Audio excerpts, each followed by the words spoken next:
So this video, guys, is inspired by another subscriber's comment question, which is here, and I'll see it on the trusty iPhone 8. I can get on board with the idea of everyone being one, ultimately one consciousness, with other people being me in another body, in quotes, as I've heard it said. At this point, the idea makes sense, and it's fairly easy to grasp and accept as it's abstract. The part I'm not clear on is, do I have to live as each of all these people experientially at some point? That is, for each person out there, will I be in their body such that when I look out at the world, will I see it through their eyes, the way I see my life now, through my eyes?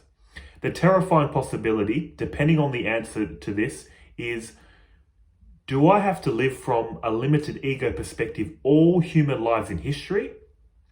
If so, that's a lot to grasp, and it also implies a rigid determinism. Some claim that is the case. Leo Gura did a video on this, and it's the most existentially unsettling thing I've encountered in a long time. Fumbled my words a bit there with some of those words, but we got through it. First of all, I'm going to say, I've heard of Leo Gura, but I don't really watch his stuff. So I can't really comment on what he said, on what context he said it in. And I'm going to give you my point of view because you asked for it. But before I get into that, let's just do and remember a couple of things before we get into the explanation. If you've got a pet dog or a cat, I used to do this in the past. Go up to your pet dog and talk about non-duality, about birth, death, reincarnation, the one appearing separate. They're just going to blankly look at you. That was my experience saying it to my dog. And even if you don't have a pet, you can see where this is leading. All these stories about religion, science, non-duality, reincarnation, they're all human stories. They're all concepts. Tell this to the animals, like I said, they'll give you a blank look. The animals are obviously conscious, just like we're conscious, but this doesn't mean anything to them, and they don't care. I'm only saying that just to remind all of us, these are all human stories. Anything in language, in concepts, is a human construct. Religious or scientific and everything in between. I just thought, put that out there. Because a lot of the time we get so absorbed in these stories and really take them to be real. They're ultimately not real. Consciousness is real. Your true self is real. You are the truth that all these stories emanate from and are made from. I just thought I'd put that out there. Because a lot of people get so absorbed in these human stories, forgetting that they're just stories. That's all I want to say. The second thing is, I replied to this comment, and they also added in another comment that they're fairly new to non-duality. They came from a non-denominational Christian background, all that kind of stuff. And them being still fairly new, I'm assuming, let's do some self-inquiry to really run rings around this egoic self. Really make this person you think you are an object. You hear a lot of women say this, don't objectify me, don't treat me like an object. Well, we have to treat you like an object right now, and me and all of us, for this to work. So self-inquiry. Let's scan this person inside out, top to bottom, realize it's just living a life. It's an ego. And the reason for that will be important a bit later. You know you exist? Obvious. You don't even have to question it. It's the most truest thing you can ever know. Knowing you exist, knowing you're alive, knowing you're conscious. No brainer. But what do you exist as? Whatever you're aware of, you can't be that. You know the world, you can't be the world. You know the body, you can't be the body. You know your breathing, you can't be the breathing. You know your feelings and thoughts. You can't be your feelings and thoughts.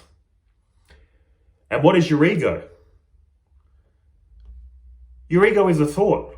Your ego is your life story. The reason I'm mentioning this is because who is asking this question? Your ego is asking this question. which we'll get into a little bit more later. But that's all I want to say for now. You know your ego. You know your life story. It doesn't know you. Prior to ego, if I go back prior to ego, I experience a blank. I blank out. I'm aware of the blank. This was a fairly quick rundown of self-inquiry. I've done it many times, and I have a Non-Duality for Beginners playlist if you're new. Check that out, where I go through it really slowly. But what it's showing you is your true self, non-objective qualities. It can't be known. It can only know things with objective qualities. I've said this many times too. This reality is presented to us in 3 dimensions of space, 1 dimension of time, 4 dimensions.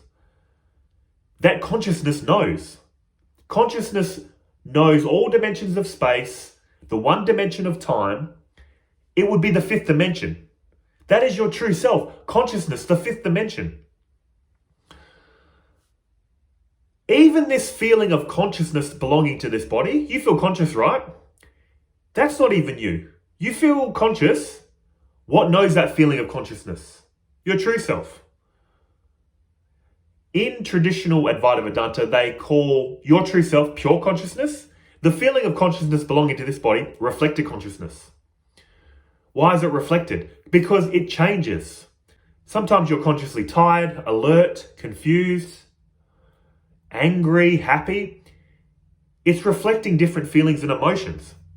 It reflects the thoughts and feelings of the waking state. It reflects the thoughts of the dream state. In deep sleep, the reflected consciousness drops away and only your true self remains. And that's a whole other topic. Is there consciousness in deep sleep? Your true self is there in deep sleep, but the reflected consciousness has shut down. That's why you feel like I don't exist. There's no mind in deep sleep, which means there's no reflected consciousness in deep sleep. When the mind comes back online, it starts dreaming.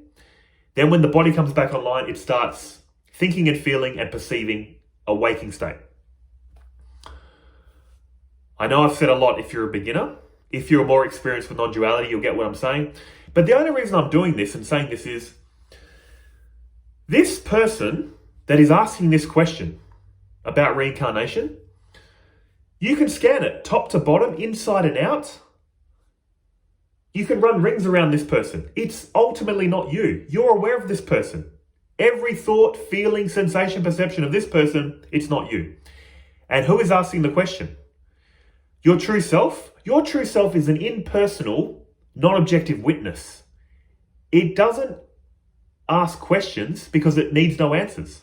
It has no answers, so it asks no questions. Where's the question coming from? This egoic self, from the ego. The ego is asking, do I, the ego, have to live through every body and mind throughout all history and all time? No. The ego does not do that. It can't do that. This ego, this egoic self, was born, will live its life, and then eventually die. I'm sorry. There is death for this egoic self, and all your story is going to go with you. But your true self, the one that is knowing the story and life of this egoic self, doesn't die. Never born, doesn't die. All egos arise within it and fall back into it. So to answer your question, your ego that with its worries and terror and concerns about, do I have to live every single life throughout human history? No, this ego is not going to be doing that. So don't worry. The one asking the question isn't. But your true self has, is, and will continue to live through all bodies and minds throughout all time. But your true self isn't going to be terrified because non-objective qualities. It is that which is lighting up all bodies and minds. Think of it like electricity. Think of consciousness, your true self, like electricity. Pure electricity running through your house. That's lighting up your toaster, your kettle, your TV, your microwave. It's lighting up all the appliances. So in one sense, you can say each appliance has their own separate electricity, unique to that appliance. Your kettle has electricity in it that can only power the functions of the kettle. Your microwave microwave has electricity that can only power the functions of the microwave, and your toaster, and your hairdryer, which I don't have, obviously. But you know what I'm saying? You can say each appliance has its own separate electricity running through it, but ultimately, it's coming from the one electricity. There is the one electricity powering up all electrical appliances. In this reality, there is the one undivided consciousness, your true self, or if you're devotional in nature, God, living through all bodies and minds, is controlling all bodies and minds. That's where we get into the teachings of free will, which I won't get into too much depth in this video. But here's what you ultimately are going to realize. You control nothing. Your true self is in a total state of peace, freedom, non-action, that paradoxically gives rise to all action, to all thinking, feeling, and doing throughout all bodies and minds. I can't get you there. You just need to intuit this. It's going to happen eventually. The fact you're interested in this stuff means you're already on the path to getting this. And once it clicks, total peace and freedom. Your true self is living through all bodies and minds. Your true self is living through my body, speaking to you right now, and through your body. And every single body and mind in this reality. And here's what I want to say. Like I mentioned at the beginning, how real is all this? How real are all these stories? As real as you take this person. If you take this person to be real, these stories are real. If you take this person to be real, the God you're worshipping is real. So don't discard any kind of story about reincarnation or God until you don't feel like this person is real anymore. See? Reality is as real as the person you think you are. That's what I'm trying to say. So all your stories, take them to be real. If you feel real as this person. If you feel you really need to go to work, really need to raise a family, really go and pursue hobbies, if all that's real to you, take God to be real. Take reincarnation to be real. That's all I'm saying. It's real for this ego. It's real for this ego. It's life story. But your true self is free from all this. The fifth dimension, not objective qualities. Not in time and space. So guys, I've said a lot. And if you're a beginner, this is going to be so overwhelming. And even if you've been into these teachings a while, you'll be thinking, this is so confusing. What is he talking about? You may be thinking that. And here's what I want to say. I like to take all my thinking and contemplation about this stuff to its limit, but then always bring it down to the practical, everyday level. What are you experiencing right now? I'm going to tell you what I'm experiencing. I'm a person called Simon living a life. Now, deep down, I know that's not true. I can clearly see that's not true. That's not really what I am. I feel like this Simon character has free will to freely make decisions, perform actions, relate to other people, freely choose to be nice to them, freely choose to hate them, be angry at them, whatever. That's what I'm feeling. But deep down, I know that's not the case. I'm not this person, and I'm not in control of my actions. I know that deep down. That's all I'm saying. But how is my life presented to me? After all this knowledge and high talk, I'm a person living a life. That's what it feels like, right? So with all this knowledge, how do I relate to others in the world? I view others, and I mentioned this in another video actually. You know that theory of space-time? You know what space-time is basically saying? It's very complicated, the theory of relativity. But to sum it up, you know what it's saying? Just as all space is appearing now, we have no problem thinking the space I'm in right now in Australia exists, and it's common sense for me to think there's a space out there called America existing now, England existing now, India existing now. I have no problem thinking all space is existing here and now. What is space-time showing? That all time is also existing here and now. Every moment from your birth to your death, everything in between is existing in the here and now, in different coordinates of space-time. And that's true for all of us. All 8 billion of us, and all the people that have lived in the past and will live in the future, their birth, their death, everything experienced in between is existing here and now in space-time. That's basically what space-time is saying. Everything's happening here and now. So what does that do for reincarnation? That used to baffle my mind. How can reincarnation be true? And if everything's happening here and now, how can we reconcile this? How do I do it in my head? How do I relate to others?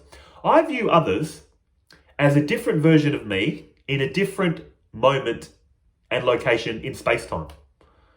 When I see strangers, I just think, that's me living that life in another coordinate of space-time.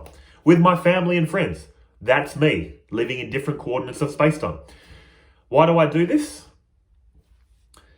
That's just what I like to do.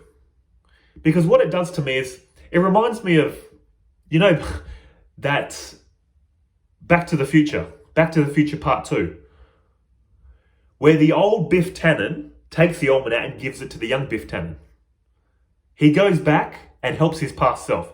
So what I'm basically saying is, I operate from the root of love with everyone, while still maintaining social conventions. I don't randomly hug strangers.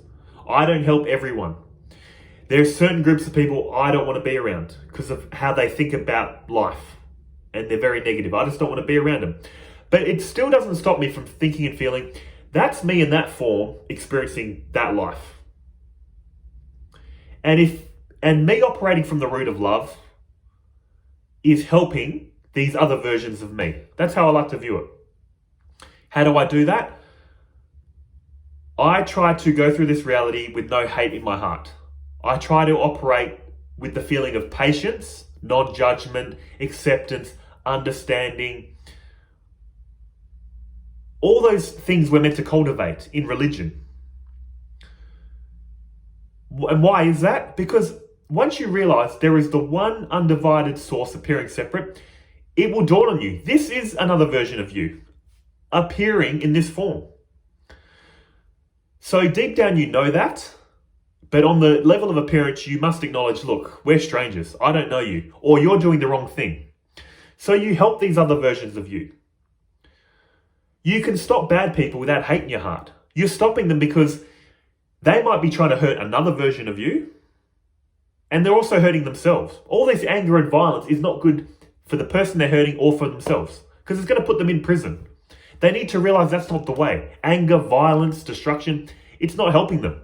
So I view myself sometimes as a guide to other versions of me. I'm just trying to help them along.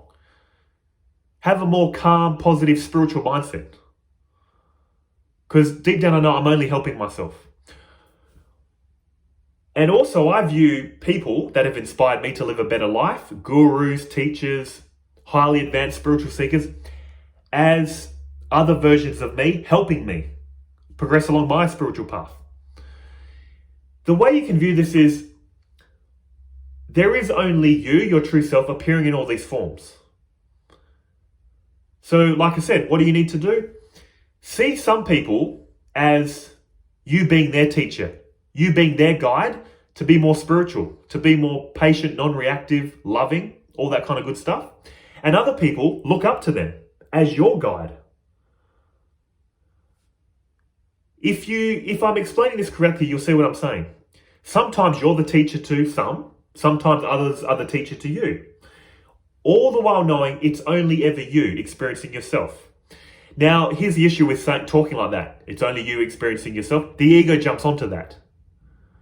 This is why it's heavily recommended to not speak like this. It's better to say, this reality is God appearing separate. There is only God here.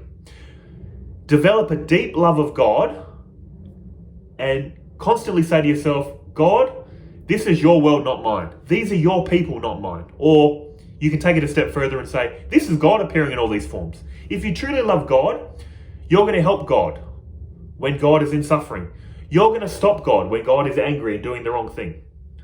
You're going to listen to God when you're getting wisdom and knowledge from someone that you respect.